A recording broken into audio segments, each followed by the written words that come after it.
All right, but let's dive into Counter-Strike here. So we'll pull it out. So the first expansion for BattleTech. This one, you guys, was this how quickly after the limited did this come out? Because they were both in the same year, and I thought limited kind of launched in the early. No, I'm going to disagree with you slightly because I think limited was about October, November '96, Oh, and okay, then Counter-Strike itself came out quite early '97. gotcha. The expansion itself was 99 cards, which is about a third of the unlimited set in itself. And what Gustaf and I have done of we've tried to rationalize things a little because last time I picked a bucket load of cards that I really liked and basically told him, let's review this lot. And he obliged. And this time we've been a little more, well, choosy, I suspect. We've picked out 10 command cards or 10 missions and 10 mechs is where we wanted to start. And I gave Gustaf first choice and he went off and picked his 5 quite admirably. And me being me, I picked a couple and I picked a couple more, and then I wanted to do that as well, and that'd be nice. And there's a few other things, so we've actually got in total about 32, 34 cards. It's about a third of the set. So that's the plan to probably do them in 3 chunks of commands, missions, and mechs.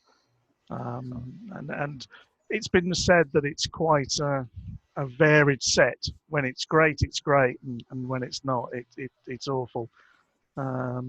We'll see what everybody thinks, and these are just our opinions. If you like the card, take it, play with it, enjoy it. Don't be put off with it because we don't. So yeah. And Travis, I don't think you're wrong when you say it came out at about the same time within a year, because I think it was within a year. I don't think it was like a year had passed and people had a year to play with limited 6 months before counters. Yeah, it wasn't a year, so it was within the year period, 6 months or so before Counter-Strike released. So there was a lot of hype building up to the first release for the BattleTech universe. I think Counter-Strike didn't live up to it, but we'll see. Let's start with the review. Awesome. So we're starting with command cards, and first up, going alphabetical order. So we have Assassination. That's right. Assassination is a unique killer, and this doesn't just include unique command cards. A lot of the command cards in the limited set sit there in the support row, and they're targets for Arrow 4. A lot of them have just one structure. But this subterfuge card, available only to the Inner Sphere because the clans aren't underhanded like that, allegedly, allows a scrap of any unique in play. So this can be a bullet.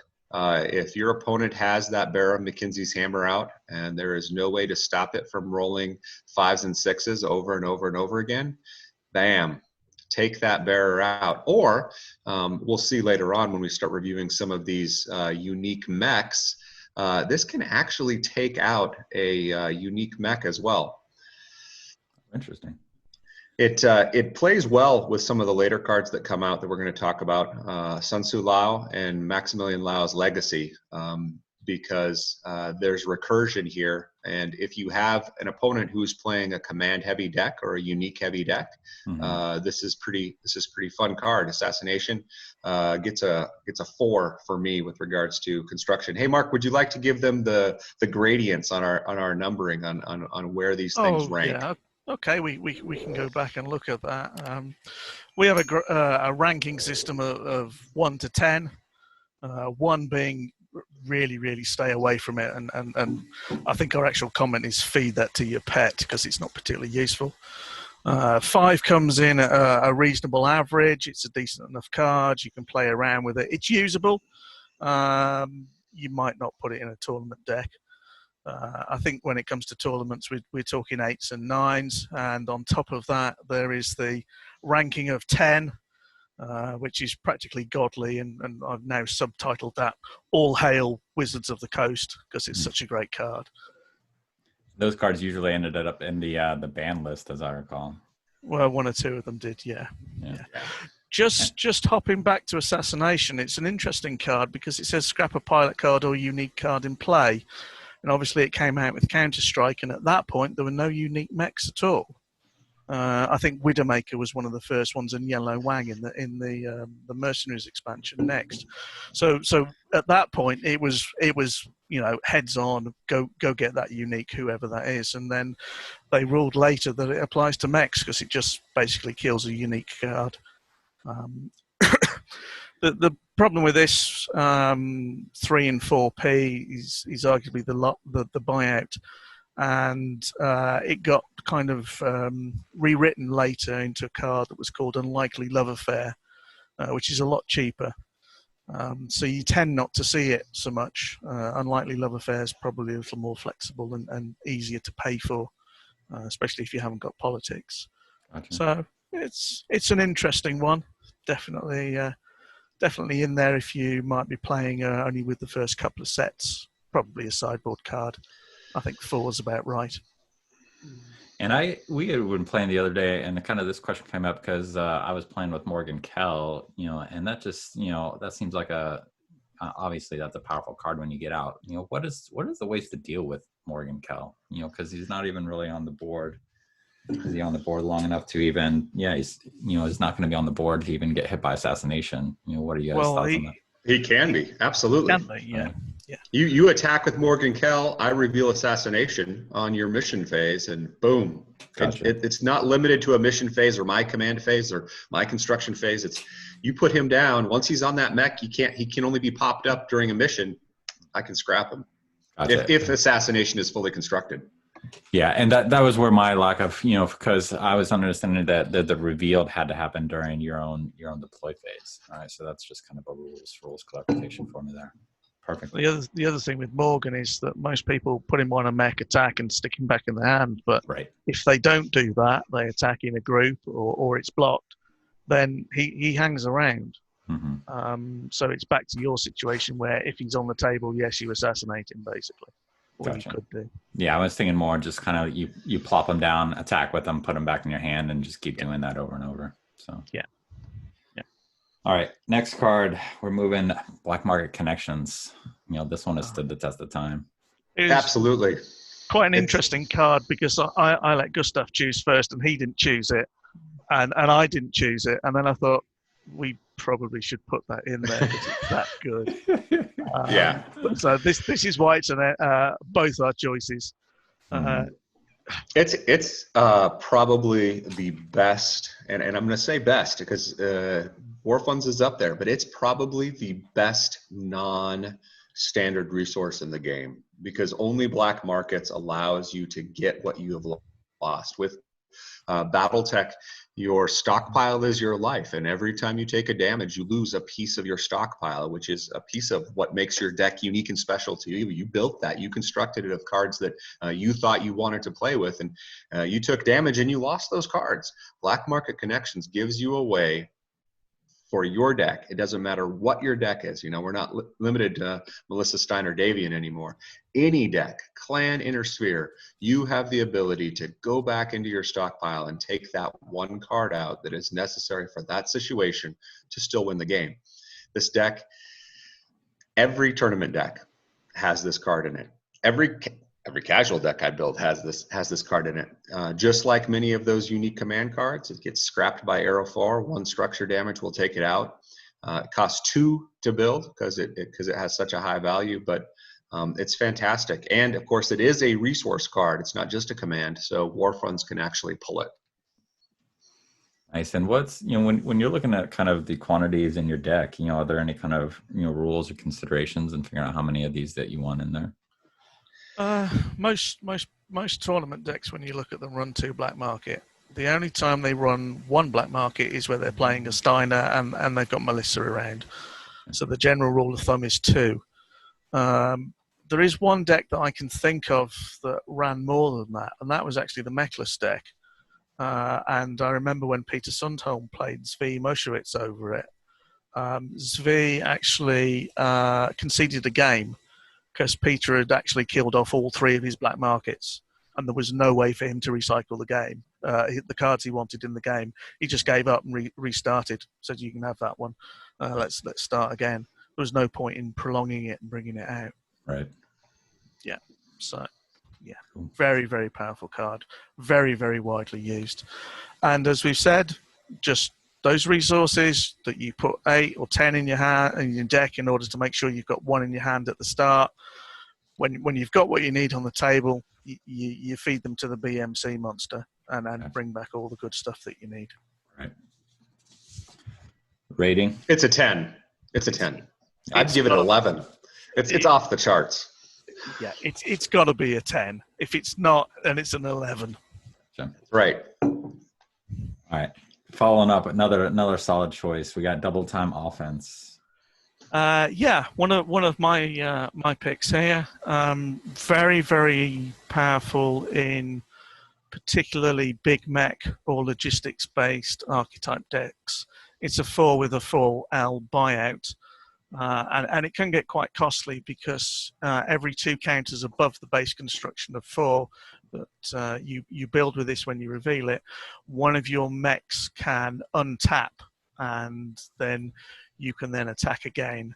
So the big mech decks where you send your Man of Wars over, or your Massacres, or your crossbows, or whatever else, they all survive. All the chump blockers sit in the middle and die horribly, and you're all tapped out. Use this card. You're running a big mech deck, so you'll probably have lots and lots of resources. Untap everything. There's nothing left on the board, and then you go and hit your opponent. It's one of those finisher cards. I think Michael considers it quite a good stalemate breaker. But if you're in that position, then hit them once, untap, hit them again, game over. So it's just making sure that you can survive with enough in order to finish the game out, basically. And at this point, you're probably looking at maybe anywhere from 20 to 30 cards out.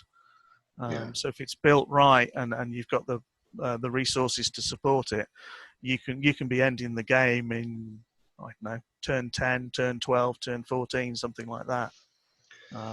So very good card when used correct. Doesn't fit every deck. I like how Mark talks about all the clan mechs that fit in with the big mech deck, but there are big mech intersphere decks as well. I'm looking at you, Steiner, with your Thunderhawks and your Pillagers. A lot of L buyouts there, and they have the ability to double time offense as well. They resource brokers, advanced mech specialists. They have the ability to get those resources down, build the big mechs, and double time offense for the final push. Now, final push is one as well that can work as a stalemate breaker, but that's not in this set. Gotcha. All right. So rating on that one up there. It's good. It's an 8. We got an 8. Yeah, it's definitely tournament playable. I'd say 7 or 8. Got it. All right, next one on the list, we got Earthwerks Limited. Another of my choices, I'm afraid. A very interesting card because it's a 2-cost with a 2 politics buyout and provides assembly, which seems quite weird. It's a resource, so you can pull it with Warfronts. Tap for a resource, great, okay, fine. But the benefit here is the tap and the second ability, which says reveal one of your mechs under construction. If that mech is within 2 resources of being fully constructed, activate it and use it during your deploy phase. So basically, it's paying 2 towards the cost of your mech, or getting you out of 2. So what you tend to find is a lot of decks will run this alongside arms reduction. So you're close to constructing it, tap Earthworks, 2 in place, out you go, and then you can use your other 2 resources for something else. So you can turn out 2 mechs a turn quite happily with this. Low only, but works really, really well in the right kind of swarm booster. It's a good card for me. It has opportunities. You tend not to see it so much in tournament play, but it can be fun, and you can build a deck around it. Yeah. Do you feel like are there other cards other than arms reduction really excels with? Well, the thing with Lao is the sneaky Lao, as Chester called them. Lao has the potential for quite a good politics base, so you can quite easily run an ATP deck with a nice politics flavour. And if you're paying 5 for something like Death Commando Strike, which is a great card, but at 5 it's quite costly, you can still do that. And with this card, maybe drop a Centurion or something else, or a Vindicator revised, or another mech on as well as your Death Commando Strike on each turn. So it just gives you that nice little boost in order to maintain that momentum. Excellent. And that benefit, because it's a resource that it can be pulled with that war funds if you have that in there as well. Definitely. Definitely. All right. How are we rating this, guys? I like it. You tend not to see it so much, but I think it's still a good card. I think it's an 8, probably. I think it's a 4. I don't think, unless you're having fun and playing with a Lao Swarm or arm reduction deck, I don't think it's a competitive card. But it's a fun card, and it's Lao. So when you're thinking about your Maximilian Lao's legacy, it's a Lao card you can spot. I will say too, it's an attractive card. The art on that is the color pops. I like it. There's a lot of attractive cards in Counterstrike that just don't play that great. But moving on. So we got Fanatical Leader. Fanatical Fruit Bat, as we call them over here. Rob Matthews, thank you for that one. Actually, quite a good little pilot card in the early elements of the game. A lot of the Inner Sphere swarms would have a Fanatical Leader or 2 in there, reasonably cheap at 2/2T. But as the swarms attack in groups of 2s or 3s, he's giving each one of those mechs a +1 attack, which that's not bad at all. If you think of pushing the envelope is +3 at the expense of 3 to yourself, then it's quite hard to get that kind of bonus. So yeah, again, he's decent, but overshadowed these days by people like Kai and Victor, who've got bigger bonuses and other features. But in his heyday, 2 or 3 of those in a nice little Inner Sphere swarm deck, you'd actually get quite a bit of damage. The only problem being that obviously you can see it coming. Whichever mech's got the Fanatical Fruit Bat on, he's coming your way along with maybe 2 or 3 others. So you can kind of telegraph what's going to happen, and your opponent can, prepare for that. But decent enough for me. It's a 6. I see him as an Inner Sphere pilot. It's interesting that the lore is a lore master, Colonel Ward from Clan Wolf, talking about Ulric Kerensky, and Ulric costs 10. We'll see him later on, but Ulric costs 10, and this guy is a 2, and Ulric was a great leader. This guy, it's an Inner Sphere only. You're not going to see this guy with clans. Clans don't need to attack in groups of tiny little guys. Clans attacks are pretty fantastic already. Gotcha. I say it's a 4. Yeah, but I'm looking at like today's play. We think just in general, a card like this would play better in draft than in constructed. Yeah, good draft card. Yeah, it's a good draft card. Yeah, I would give it a higher point scale, probably a 6 or 7 for draft for me. Gotcha. Yeah, and it seems like that. I mean, any card that just has rare replacements, seems like it's going to excel better in draft. That where you can pull your Kai if you have those cards, but in draft you don't have that selection, so it fits well. All right, next one we got coming up, field construction site. It looks like I've got a monopoly at the moment, doesn't it, with these lot? Very useful little card, this. 0 cost resource, pull it if you want with war funds, tap it for a resource, fine, but then you can then scrap it for 2 further more resources. So it gives you that instant boost. It's also very hard to get rid of. It's got 5 armor and 3 structure. So you're going to need 8 to kill it, and that's quite rare. So it's a good card. You can use it, and I have when I created the Dash Daisy deck. This is the resource booster that you need. 0, tap for 1, scrap for 2 more, double time offensive, gets you 6, and you're starting to move into the right areas. The penalty is obviously the scrapping of the card. you lose that resource on the following turns. But if you're trying to push, then it's a good card. I'm pretty sure it's double overtime that you're looking for, Mark. Yeah. Yeah. And for those new players, make sure on these cards that say, that give you that option to scrap, in addition to other abilities, just make sure those new players understand that you can use that tap ability first and then scrap it. Yeah. So same with Think Tank being the other good example of that. Yeah. Awesome. Yeah, I know kind of for me as a new player, when I was first seeing that didn't click. I just immediately went to do this or this and not do that and that. All right, how are we rating this, guys?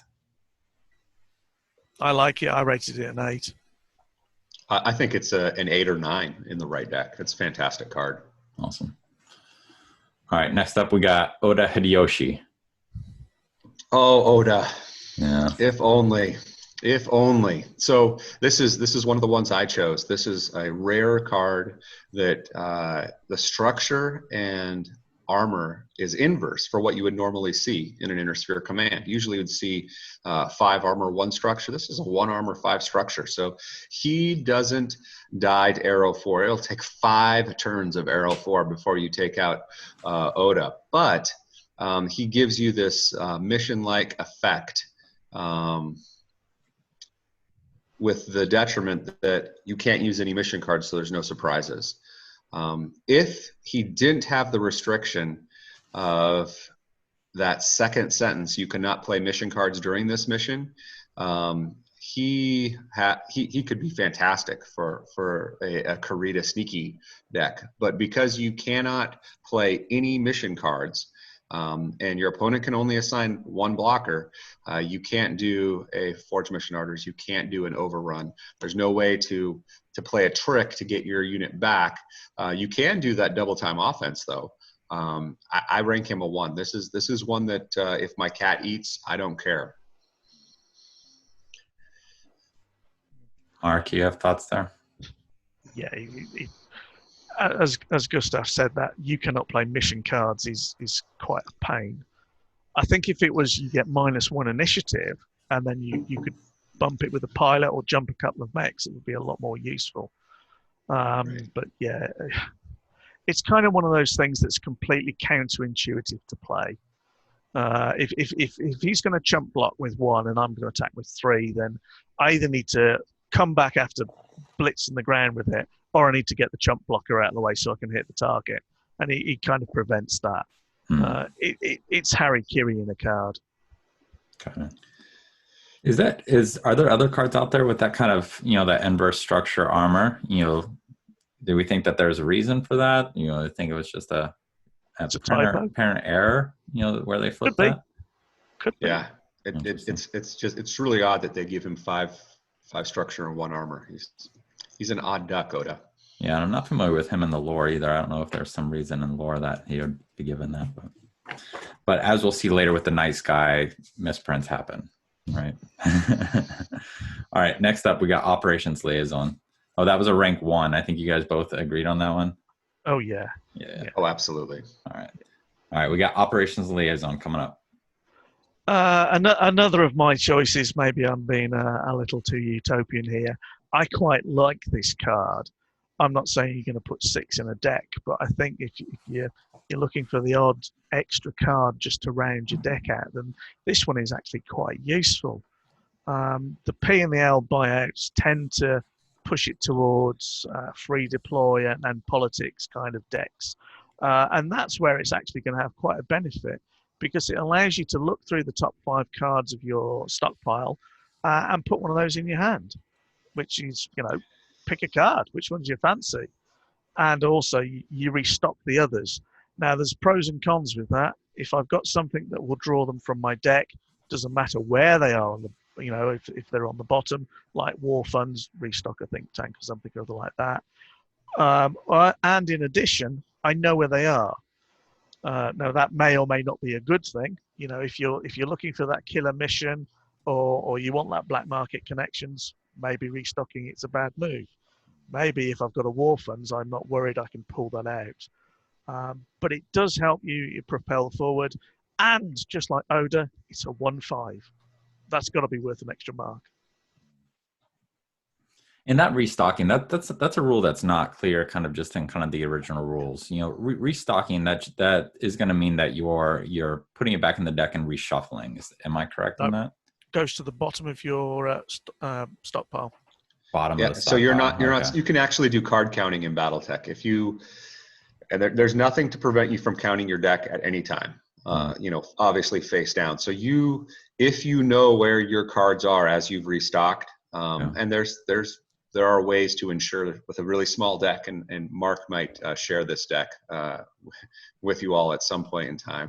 There are ways to ensure that you're going to be getting the cards you need at a certain point in time. And this card is one of the ways you can do card counting and know where you're at. Now, of course, your deck is your life. So when you're thinking, hey, can I take this 5 with an overheat for 2? That's 7 cards. Where's that going to put me on the card that I need? But Operations Liaison, there is card advantage in this.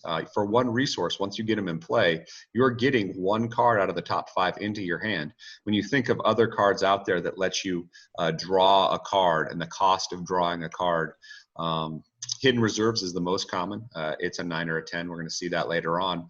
But some of those operations that allow you to draw a card at the beginning of your turn, they take forever to have a payoff. This is immediate. If you're willing to pay the 2 plus the 4 politics, 2 logistics buyout, you can pay 1 more and immediately get a card in your hand that turn. One of the top 5 that you have chosen. That's a pretty good deal. I think it's a 5 or 6. Mark, you're on the same page there. I rated it as a 6. Yeah. It's one of those cards I like. I don't think I use it as often as I'd like to, but yeah, I went for 6. Got it. And so moving on, we're bringing artillery in, kind of into this discussion. So we got Thumper Battery. As I recall, there were 2 similar kind of artillery type pieces in this set, but yeah, let's talk about the battery in this one. Probably me trying to all encompass the state of the game and what was going on and everything else here. Thumper Battery, 2 resources, 2 munitions, 2 logistics. So a kind of artillery theme. Tap, deal 2 damage to 1 site. Well, okay, Oda might take 1, and maybe my Operations Liaison would take 1 damage. But when you look at something like field construction site or even a base resource, which is a 4/3, it's just going to plink off the armor and go nowhere. So the only real target for this is arguably a card under construction or the stockpile. And okay, pinging the stockpile for a couple every now and again is okay, but it's a 0/3. It's dasher bait effectively in that respect. And when you look at it compared to something like an Arrow 4 doing 1 structure, you think, well, why am I paying all that extra? I'm not getting enough bang for my buck out of this. I put it in to highlight why people choose Arrow 4, and also don't play with this effectively. If you want to do an artillery deck, there are arguably better themes for it than cards like this. Thumper is a terrible card. I would always rather have a 2-cost mech that had armor, structure, and attack over this, even a slow mech, just because it's so restricted in what it can do. It's got no armor. It dies to a turn to a Daeshi or a dasher. Little Spanky can come out and kill this. This is an example of why people were disappointed in Counterstrike. Cards like this. Yeah. I say it's a 1. Don't play it. Tactical Nuke coming up. Oh man, talk about a stalemate breaker. Talk about a table flipper in multiplayer. Oh my goodness. So this is the final burn card. And when you look at what it says, it's not intuitive of how it plays out. So it's scrapped when revealed, just like most great command cards are. Each player's stockpile receives 1 damage for each construction counter above the cost of tactical nuke. So just a plain reading, you would think, well, everybody dies. And if everybody has the same amount of stockpile left, I guess it's a tie, right?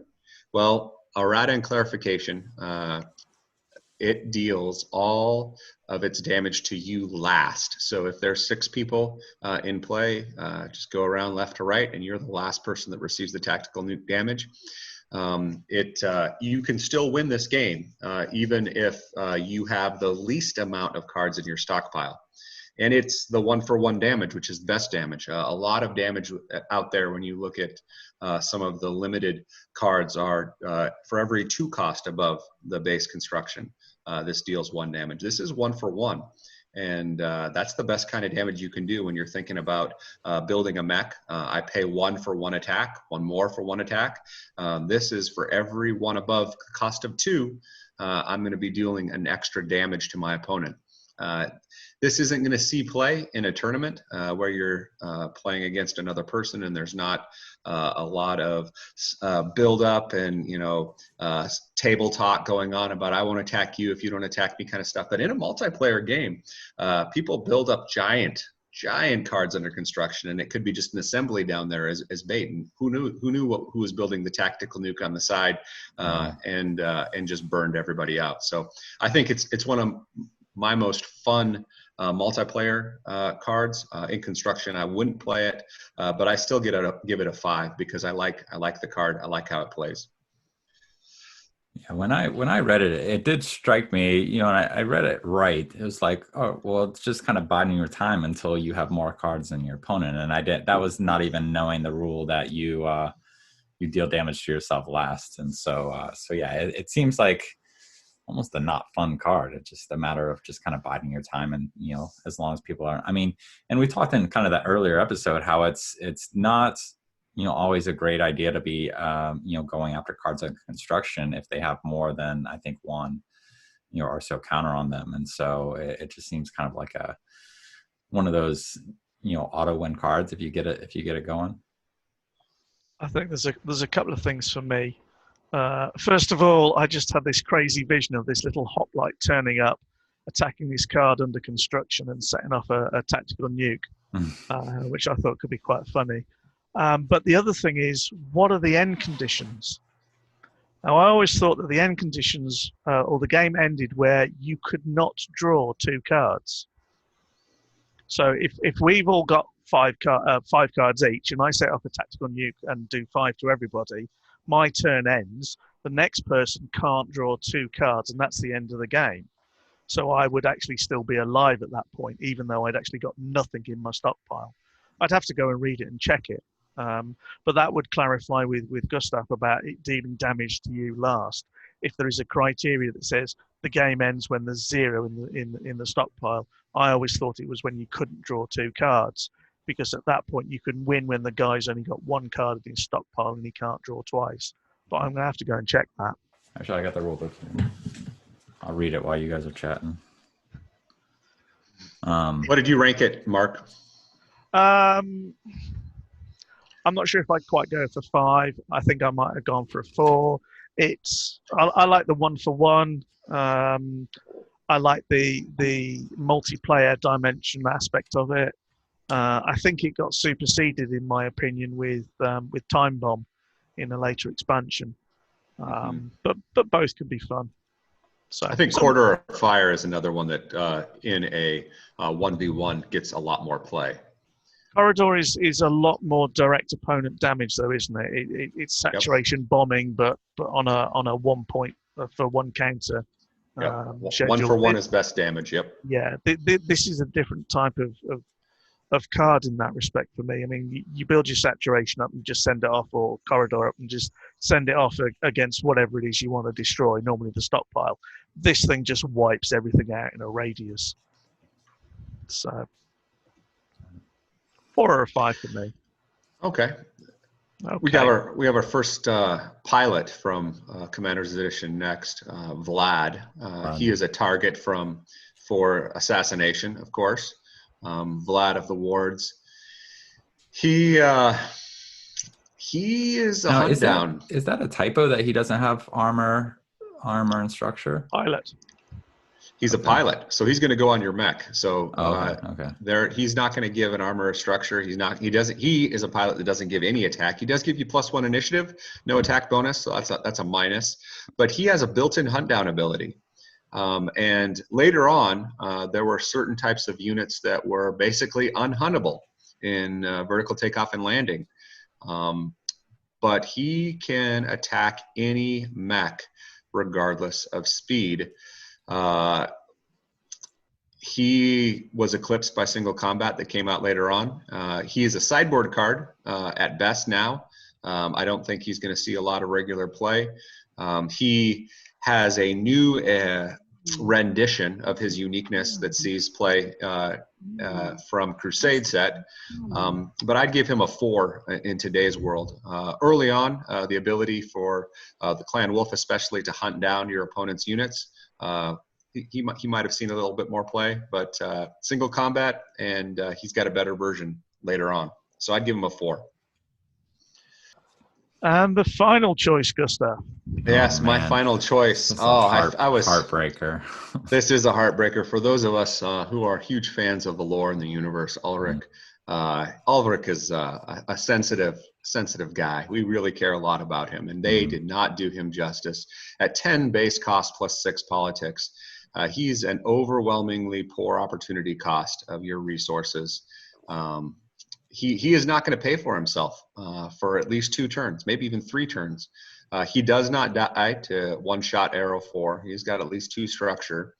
But if you're playing with a later set in Crusade, he's a great hit for Hasty Alliance, because if you can get a 0-cost Dr. Ariel Reed down for 2 more, you can get Ulric down as well if you're playing an Alliance-based deck like the Arc Royal Defense Cordon or something like that. He plays well in a build-up deck in multiplayer. So I'm looking at you, Tactical Nuke, thinking about doubling down on all those resources for 1-for-1 damage. But just another card that when you pull him in a Counterstrike booster, you're like, oh, what a disheartening.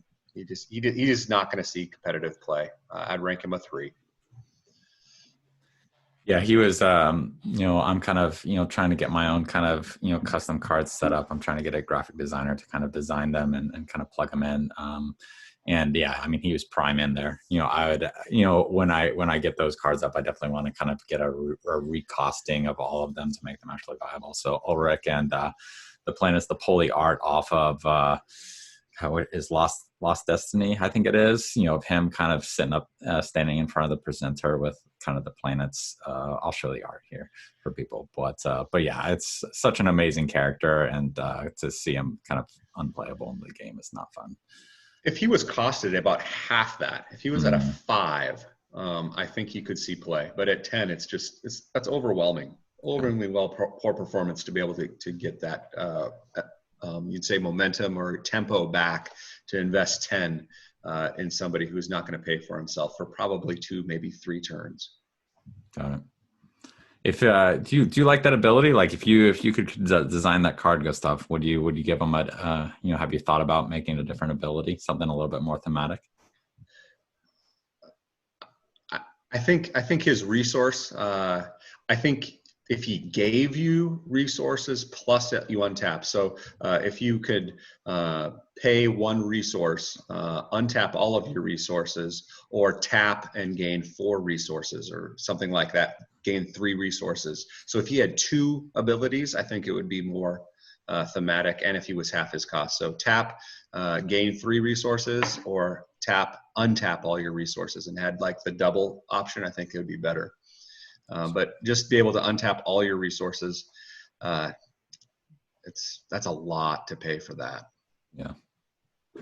Well, I think, one thing with that is that it's command unique and clan wolf. All right. So this is pre-Ilkhan. So maybe kind of that next custom card is the Ilkhan, tag instead of clan wolf tag. But well, he is Ilkhan of clan wolf. He does have the little dot down below. So they're calling him Ilkhan is what he's doing. It's not just Khan. So you're already stuck with this. Yeah, they're so inconsistent with Leo Showers. He doesn't have a clan affiliation. But consistency, man. These card designers, what are they doing out here? Yeah. What do you think about it, Mark? I can see a lot of clan players opening Counterstrike and seeing that and thinking, what the hell were they thinking? How did they do that to us? Where does this come from? Yeah. I agree with Gustaf about you halve the cost and he's playable. 1 or 2 abilities, yeah, maybe. Get rid of the politics cost as well. If you want to see him on the table, get rid of the politics costs, because clan don't do politics costs. very well. Logistics, maybe though. Logistics. I think a logistics buyout would be reasonable. I was thinking tactics, but there you go. Yeah, tactics too. Tactics would be fantastic. You see at 5T or 5 cost and like a 6T buyout, and the double tap, untap all your resources or tap and gain 3. He would see play. I think that would be a good rework for you there. I think at the time of Counterstrike, he was one of those binder fillers, and at the time I'd probably even put him as a 1. I think now with some of the later expansions and sets and other things, there is potential, but it has to be the right potential. So, nobody wants to pay 10 for him. Nobody wants to pay 10. He's got to be a Hasty Alliance tag. You're in. If I've got 10 resources, I'm sorry, I want a Mad Cat, or I want a Man of War, or I want a Gladiator, or I want something. I want a Masakari. Or I want 4, 2, and 3 cost mechs, or whatever else it is for my 10 resources. Yeah. 10 for him is And man, that is ugly art too. It's just not an attractive card either. It does look like the guy who painted it only had the swamp color palette left. Yes. Yeah. Oh, yeah. Sickly green. Nothing good there. Even Vlad's art. Vlad looks like kind of he'd be a romantic interest for the Tiger King. With his, kind of his wolf thing and his chest shot. Yeah. All right. You go. Well, let's kind of end Counter-Strike commands on that.